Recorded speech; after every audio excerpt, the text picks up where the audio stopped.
Selamat pagi, salam sejahtera untuk kita semua. Perkenalkan, nama saya Yolanda Octavia Bancin, NPM 211200066, kelas SIP 2101. Sini saya akan menjelaskan tentang arsitektur organisasi komputer dengan dosen pengampu yaitu Pak Iksan Parinduri, SSI, MSI. Judul-judul materi yang akan saya bawakan yaitu pengertian arsitektur dan organisasi komputer. Yang kedua, komputer dan evolusi kinerja komputer. Yang ketiga, Central Processing Unit. Yang keempat, set memori. 5, set instruksi. Yang keenam, bahasa assembly dan 7, modul input-output. Sistem bus, operasi aritmatika, sistem operasi, dan penjadwalan prosesor. Pertemuan 1. Arsitektur dan organisasi komputer. Pengertian arsitektur komputer merupakan konsep perencanaan dan juga struktur pengoperasian dasar dari suatu sistem komputer. Mempelajari atribut-atribut sistem komputer yang terkait dengan seorang programmer. Contohnya yang pertama yaitu set instruksi, aritmatika yang digunakan, teknik pengalamatan, dan mekanisme input-output. Organisasi komputer adalah membahas bagaimana semua fungsi-fungsi komputer tersebut dapat diimplementasikan. Organisasi komputer mempelajari bagian yang terkait dengan unit-unit operasional komputer dan hubungan antara komponen sistem komputer, contoh sistem kontrol antarmuka teknologi memori. Klasifikasi arsitektur komputer. Klasifikasi komputer von Neumann adalah arsitektur yang diciptakan oleh John von Neumann atau 1903 sampai 1957. Berikut ciri-ciri dari von Neumann antara lain memiliki hardware dasar yaitu CPU, memori, dan input-output system. Komputer merupakan storage program. Bisa menjalankan instruksi secara berurutan, memiliki jalur atau bus yang letaknya di antara memori dan CPU. Arsitektur RISC atau Reduced Instruction Set Computer merupakan bagian dari arsitektur mikroprosesor berbentuk kecil dan berfungsi untuk mengeset instruksi dalam komunikasi di antara arsitektur yang lainnya. Komputer pertama yang menggunakan konsep RISC ini adalah IBM PC XT pada era 1980-an. Yang kedua, arsitektur CISC atau Complex Instruction Set Computing atau Complex Instruction Set Computer. Sebuah arsitektur dari set instruksi di mana setiap instruksi akan menjalankan beberapa operasi tingkat rendah, seperti pengambilan dari memori, operasi aritmatika, dan penyimpanan ke dalam memori. Semuanya sekaligus hanya di dalam sebuah instruksi. Model-model komputasi arsitektur komputer SISD atau Single Instruction Single Data adalah satu-satunya yang menggunakan arsitektur von Neumann. Yang kedua, SIMD atau Single Instruction Multi Data atau SMD menggunakan banyak prosesor dengan instruksi yang sama, namun setiap prosesor mengolah data yang berbeda. MISD atau Multi Instruction Single Data menggunakan banyak prosesor dengan setiap prosesor menggunakan instruksi yang berbeda namun mengolah data yang sama. Hal ini merupakan kebalikan dari model SIMD. MIMD atau Multi Instruction Multi Data menggunakan banyak prosesor dengan setiap prosesor memiliki instruksi yang berbeda dan mengolah data yang berbeda. Pertemuan kedua, komputer dan evolusi kinerja komputer. Komputer adalah sebuah mesin hitung elektronik yang secara cepat menerima informasi masukan digital dan mengolah informasi menurut seperangkat instruksi yang tersimpan dalam komputer dan menghasilkan keluaran informasi yang dihasilkan setelah diolah. Dalam bentuk yang paling sederhana, komputer terdiri dari 5 bagian utama yang mempunyai fungsi sendiri-sendiri. Unit tersebut adalah masukan, memori, aritmatika, dan logika, keluaran, dan kontrol. Evolusi dan kinerja komputer. Komputer generasi pertama tahun 1940 sampai 1959. NEIC atau Electronic Numerical Integrator dan Calculator atau ENIAC merupakan generasi pertama komputer digital elektronik yang digunakan untuk kebutuhan umum. Pemrograman prosesor ENIAC dirancang pada tahun 1942 dan mulai dibuat pada tahun 1943 oleh Dr. John W. Maudslay dan John Presper Eckert di Moore School of Electrical Engineering atau University Pennsylvania dan baru selesai pada tahun 1946. Mesin von Neumann. Mesin ini dikembangkan oleh seorang ahli matematika yaitu John von Neumann yang juga merupakan konsultan proyek ENIAC. Mesin ini dikembangkan pada tahun 1945 untuk memberikan gagasan sebagai Stored Program Concept, yaitu sebuah konsep untuk mempermudah proses program agar dapat diimplementasikan oleh bentuk yang cocok untuk penyimpanan dalam memori untuk semua data. Gagasan ini dibuat hampir pada waktu yang bersamaan dengan Turing. Selanjutnya, von Neumann mempublikasikannya dengan baru, yaitu Electronic Discrete Variable Computer. Komputer generasi kedua tahun 1959 sampai 1964. Komputer generasi kedua ditandai dengan ciri-ciri sebagai berikut. Menggunakan teknologi sirkuit berupa transistor dan diode untuk menggantikan tabung vakum. Sudah menggunakan operasi bahasa tingkat pemrograman tinggi seperti Fortran dan COBOL. Kapasitas memori utama dikembangkan dari magnetic core storage menggunakan simpanan luar berupa magnetic tape dan magnetic disk. Kemampuan melakukan proses real time dan sharing time. Ukuran fisik sudah lebih kecil dibanding komputer generasi pertama. Proses operasi sudah lebih cepat, yaitu jutaan operasi per detik. Kebutuhan daya listrik lebih kecil. Orientasi program tidak hanya tertuju pada aplikasi bisnis tapi juga aplikasi teknik. Komputer generasi ketiga tahun 1994 sampai 1970. Komputer terus melakukan pelbagai penelitian. Ribuan transistor akhirnya berhasil digabung dalam satu bentuk yang sangat kecil. Secuil silicon yang mempunyai ukuran beberapa milimeter harus diciptakan, dan inilah yang disebut sebagai integrated circuit atau IC chip yang merupakan ciri khas komputer generasi ketiga. Cincin magnetik tersebut dapat dimagnetisasi secara satu arah ataupun berlawanan, dan akhirnya mensinyalkan kondisi on atau off yang kemudian diterjemahkan menjadi konsep O dan 1 dalam sistem bilangan biner yang sangat dibutuhkan oleh komputer. Pada setiap bidang memori terdapat 294 cincin magnetik yang masing-masing mewakili 1 bit informasi. Komputer generasi keempat tahun 1000 PDP-11. Komputer generasi keempat adalah IBM 370, Apple I dan Apple II. PDP-11 Physical dan Altair menggunakan prosesor Intel 8080 dengan sistem operasi C, P, atau M, atau Control Program of Microprocessor dengan bahasa pemrograman Microsoft Basic atau Beginner All-Purpose Symbolic Instruction Code. Sebagai catatan bahwa pada komputer-komputer generasi keempat ini tidak satu pun yang PC kompatibel atau Macintosh kompatibel, sehingga pada generasi ini belum ditentukan standar sebuah komputer, terutama personal komputer atau PC. Komputer generasi kelima tahun 1980-an sampai sekarang.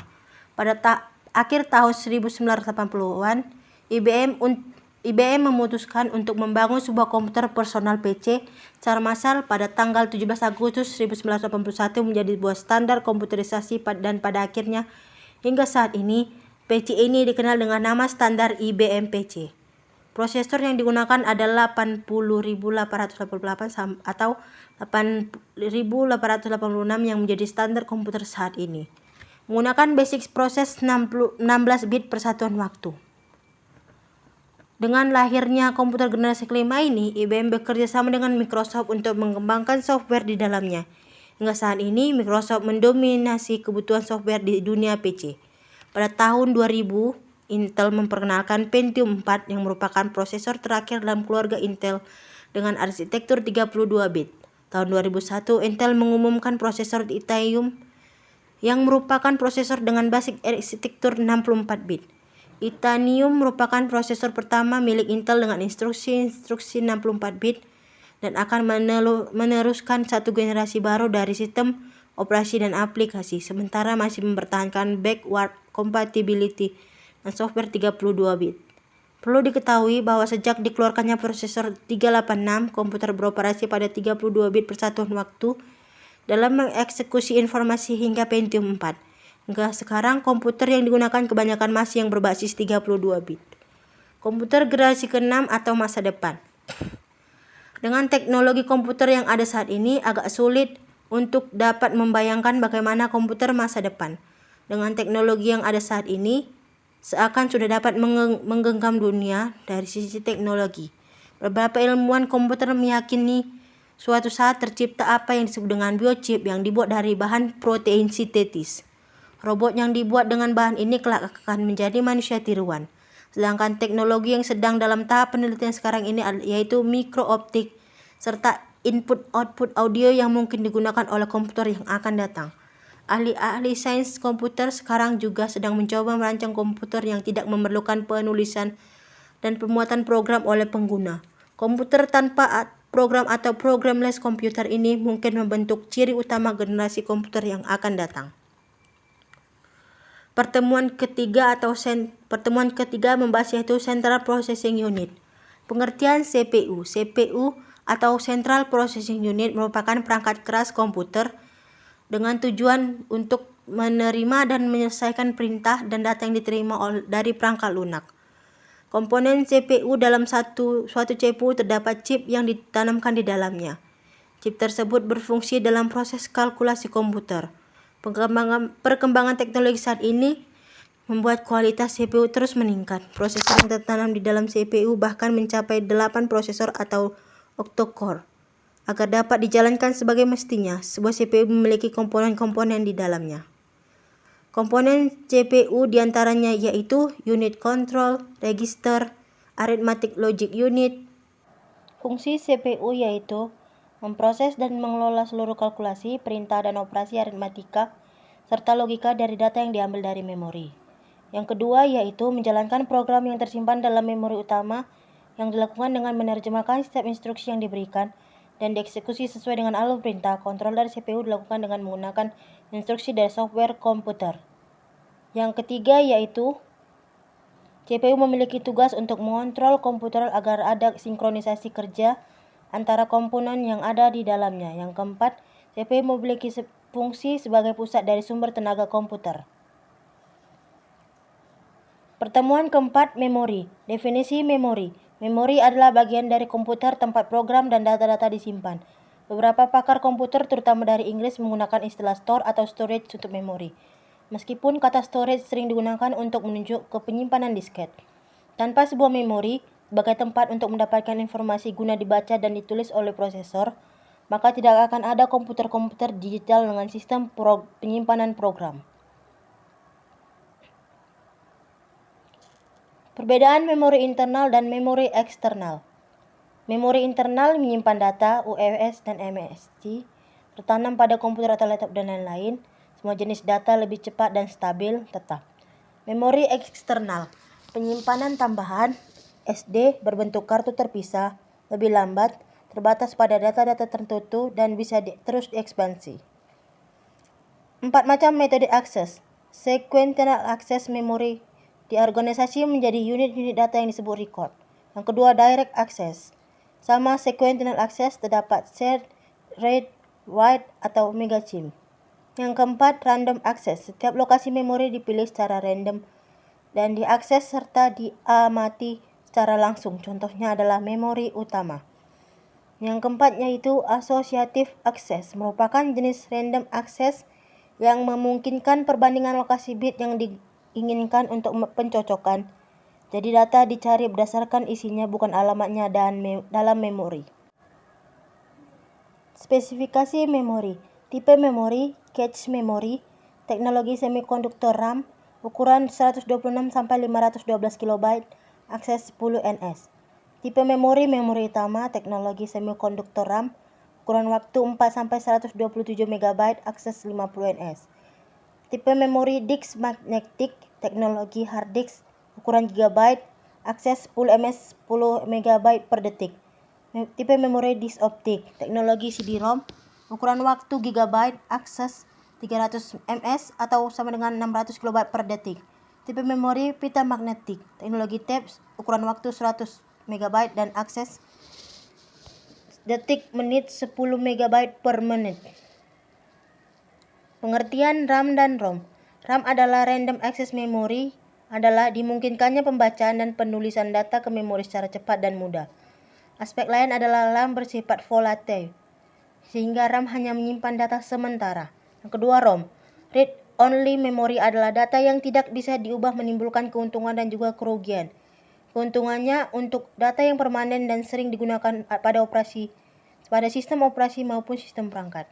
Pertemuan 5, set instruksi. Set instruksi adalah sekumpulan lengkap instruksi yang dapat dimengerti oleh sebuah CPU dengan sebuah kamus berisi daftar perintah apa saja yang dapat dilakukan atau didukung oleh sebuah prosesor. dan biasanya terikat dengan sebuah keluarga arsitektur prosesor tertentu, misalnya x86 x 64. Elemen instruksi terdiri dari operation code, opcode, source operand reference, result operand reference, dan next instruction reference. Tipe-tipe operan. Operan adalah sebuah objek yang ada pada operasi matematika yang dapat digunakan untuk melakukan operasi. Tipe-tipe operan di antaranya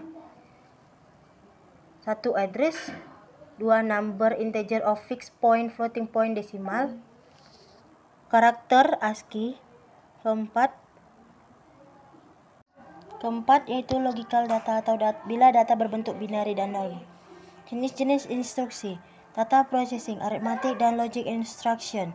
Yang kedua, data storage atau memory instruction. Yang ketiga, data movement input-output instruction. Yang keempat, control test dan branch instruction. Pertemuan 6. Bahasa assembly. Pengertian bahasa assembly adalah bahasa komputer yang kedudukannya di antara bahasa mesin dan bahasa level tinggi, misalnya C++, Pascal, Turbo, Basic, dan Java, dan sebagainya. Fungsi bahasa assembly adalah memberikan perintah pada komputer untuk melakukan pengolahan data yang sesuai dengan apa yang kita harapkan dengan luaran berupa program atau aplikasi. Berikut adalah contoh bahasa assembly menggunakan emulator. Perintah dasar bahasa assembly menggunakan emulator 8086, model small, tiny, small, medium, compact, large, huge, encode. Pertemuan 7. Model input-output. Pengertian model input-output merupakan peralatan antarmuka atau interface bagi sistem bus atau switch sentral dan mengontrol satu atau lebih perangkat periferal. Unit input adalah masukan, unit luar yang digunakan untuk memasukkan data dari luar ke dalam mikroprosesor. Contohnya berasal dari keyboard atau mouse. Unit output atau keluaran biasanya digunakan untuk menampilkan data, atau dengan kata lain untuk menangkap data yang dikirimkan oleh mikroprosesor. Manajemen perangkat input-output mempunyai beragam fungsi dan fungsi antara lain sebagai berikut. 1. Mengirimkan perintah ke perangkat input-output untuk menyediakan layanan akses. Yang kedua, menangani instruksi perangkat input-output. Yang ketiga, menangani kesalahan pada perangkat input-output. Yang keempat, menyediakan interface ke pemakai. Yang kelima, perangkat output, keyboard, mouse, touchscreen, grafik, tablet, CD-ROM, scanner, printer, monitor, speaker, dan lain-lain. Fungsi modul input-output. Pertama, data buffering. Tujuan utama buffering adalah mendapatkan penyesuaian data sehubungan perbedaan laju transfer data dari perangkat periferal dengan kecepatan pengolahan pada CPU. Umumnya, laju transfer data dari perangkat periferal lebih lambat dari kecepatan CPU maupun media penyimpanan. Yang kedua, deteksi error. Apabila pada perangkat periferal terdapat masalah hingga proses tidak dapat dijalankan, maka modul input-output akan melaporkan kesalahan tersebut. Misal informasi kesalahan pada periferal printer seperti kertas tergulung, tinta habis, kertas habis, dan lain-lainnya. Teknik umum untuk mendeteksi kesalahan adalah penggunaan bit paritas. Pertemuan 8. Sistem bus. Sistem bus adalah jalur komunikasi yang dibagi pemakai suatu set kabel tunggal yang digunakan untuk menghubungkan berbagai subsistem. Subsistem adalah sebuah bus yang menghubungkan komponen-komponen utama komputer. Banyaknya bus yang terdapat dalam sistem tergantung dari arsitektur sistem komputer yang digunakan. Sebagai contoh, sebuah komputer PC dengan prosesor umumnya Intel Pentium 4 memiliki bus prosesor, frontside bus atau bus AGP, bus PCI, dan bus USB, ISA yang digunakan oleh keyboard dan mouse, dan bus lainnya. Jenis sistem bus. Dedicated bus. Dedicated merupakan bus yang khusus menyalurkan data tertentu. Bus ini punya kelebihan yaitu kecepatan yang tinggi dan akan tetapi juga memiliki kelemahan yaitu membutuhkan saluran yang banyak. Yang kedua yaitu multiplex bus. Merupakan bus yang menyalurkan data melalui informasi yang berbeda, baik itu data, alamat, dan sinyal kontrol dengan cara multiplex. Keunggulan dari bus ini yaitu tidak memerlukan saluran yang banyak, akan tetapi juga mempunyai kelemahan yaitu kecepatan rendah dan perlunya mekanisme yang kompleks untuk mengurangi data yang multiplex. Jenis bus berdasarkan fungsinya, yang pertama yaitu data bus, yang kedua address bus, yang ketiga control bus. Pertemuan 9 operasi aritmatika, overflow atau overview. Jika penjumlahan dua bilangan n digit menghasilkan n tambah 1 digit, maka disebut dengan overflow. Penjumlahan dengan komputer digital, overflow menjadi masalah karena ukuran register yang terbatas. Komputer perlu mendeteksi adanya overflow. Overflow tidak akan terjadi pada saat penjumlahan bilangan yang berbeda tanda. Floating point atau bilangan titik mengambang adalah sebuah format bilangan yang dapat digunakan untuk mempresentasikan sebuah nilai yang sangat besar atau sangat kecil. Notasi floating point dapat digunakan untuk mempresentasikan baik bilangan yang sangat besar, bilangan yang sangat kecil atau dekat dengan nol, maupun bilangan yang terdiri dari keduanya. Pertemuan 10 sistem operasi. Sistem operasi adalah perangkat lunak sistem yang bertugas untuk melanjutkan kontrol dan manajemen perangkat keras serta operasi dasar sistem, termasuk menjalankan perangkat lunak aplikasi seperti program pengolah kata, penjelajah web, dan lain-lain. Macam-macam sistem operasi. Untuk komputer memiliki DOS, Windows, Linux, MIC OS. Untuk smartphone atau handphone, Java, Symbian, BlackBerry, Android, dan iOS. Bagaimana cara menghitung kecepatan prosesor? Langkah pertama, dapatkan spesifikasi prosesor, termasuk FSB dari pengganda. Kecepatan bus FSB terdaftar sebagai 800 MHz dan radius bus atau inti multiplier adalah 11. Langkah kedua, hitung FSB untuk CPU Intel dengan rumus FSB atau nominal bagi 4. FSB nominal diberikan dalam spesifikasi pabrikan. Dalam contoh kami, FSB atau 800 MHz bagi 4 sama dengan 200 MHz. Langkah ketiga yaitu hitung kecepatan CPU menggunakan rumus berikut. Kecepatan CPU sama dengan FSB kali multiplier. Dalam contoh kita, kecepatan CPU sama dengan 200 MHz dikali 11 sama dengan 2200 MHz atau sama dengan 2,2 GHz. Pertemuan 11, penjadwalan prosesor. Penjadwalan prosesor di CPU didasarkan pada SO yang menggunakan prinsip multiprogramming. Dengan cara mengalihkan kerja CPU untuk beberapa proses, maka CPU akan semakin produktif. Dispatcher adalah sebuah modul yang akan memberikan kontrol pada CPU terhadap penyeleksian proses yang dilakukan selama short-term scheduling. Ada beberapa fungsi yang terkandung dalam dispatcher. Yang pertama, switch context, switching the user mode, melompat ke lokasi tertentu pada user program untuk memulai program. Algoritma penjadwalan, first come first serve scheduling atau FJFS, shortest job first scheduler atau SJV, priority scheduling, round robin scheduling, multi-level queue scheduling, multi-level feedback queue, two-level scheduling. First come first serve scheduling. Proses yang pertama kali meminta jatah waktu untuk menggunakan CPU akan dilayani terlebih dahulu. AWT dalam algoritma ini cukup besar. Misalnya ada 3 prosesor, P1, P2, dan P3 yang meminta layanan CPU sebagai berikut. Gantt chart-nya yaitu waktu tunggu yang diberikan untuk tiap-tiap proses terlihat pada tabel di bawah ini. Sehingga AWT sama dengan 0 tambah 24 tambah 27 bagi 3 sama dengan 17 ms.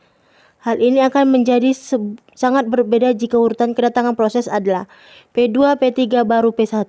Waktu tunggu yang diberikan untuk tiap-tiap proses terlihat pada tabel di bawah ini, sehingga AWT-nya yaitu 0 tambah 3 tambah 6 bagi 3 sama dengan 3 ms. Shortest Job First Scheduler atau SJV. Proses yang memiliki CPU burst paling kecil akan dilayani terlebih dahulu. Misalkan ada 4 prosesor, P1, P2, P3, dan P4 yang melayani layanan CPU sebagai berikut. Gantt chart-nya. Waktu tunggu yang diberikan untuk tiap-tiap proses terlihat pada tabel di bawah ini. Sehingga AWT sama dengan 3 tambah 16 tambah 9 tambah 0 bagi 4 sama dengan 7 ms. Priority Scheduling. Algoritma SJV adalah suatu kasus khusus dari priority scheduling. Tiap proses dilengkapi dengan prioritas. CPU dialokasikan untuk proses yang memiliki prioritas paling tinggi. Jika beberapa proses memiliki prioritas yang sama, maka akan digunakan algoritma FCFS. Contoh, jika ada 5 proses P1, P2, P3, P4, dan P5 dengan CPU burst. Gancarnya waktu tunggu untuk tiap-tiap proses adalah sehingga AWT-nya sama dengan 6 tambah 0 tambah 16 tambah 18 tambah 1 bagi 5 sama dengan 8,2 ms. Round Robin Scheduling. Konsep dasar dan algoritma ini adalah menggunakan time sharing. Pada dasarnya algoritma ini sama dengan FCFS, hanya saja bersifat preventif. Digunakan quantum time untuk membatasi waktu proses. Jika suatu proses memiliki CPU burst lebih kecil dibandingkan dengan quantum time, maka proses tersebut akan melepaskan CPU jika telah selesai bekerja, sehingga CPU dapat segera digunakan oleh proses lainnya. Penjadwalan preemptif dan tanpa prioritas. Semua proses dianggap penting dan diberikan jumlah waktu pemproses yang disebut kuanta atau kuantum, atau time slice di mana proses itu berjalan. Ketentuan algoritma RR. Jika kuantum habis dan proses belum selesai, maka proses menjadi runnable dan pemrosesan dialihkan ke proses lain.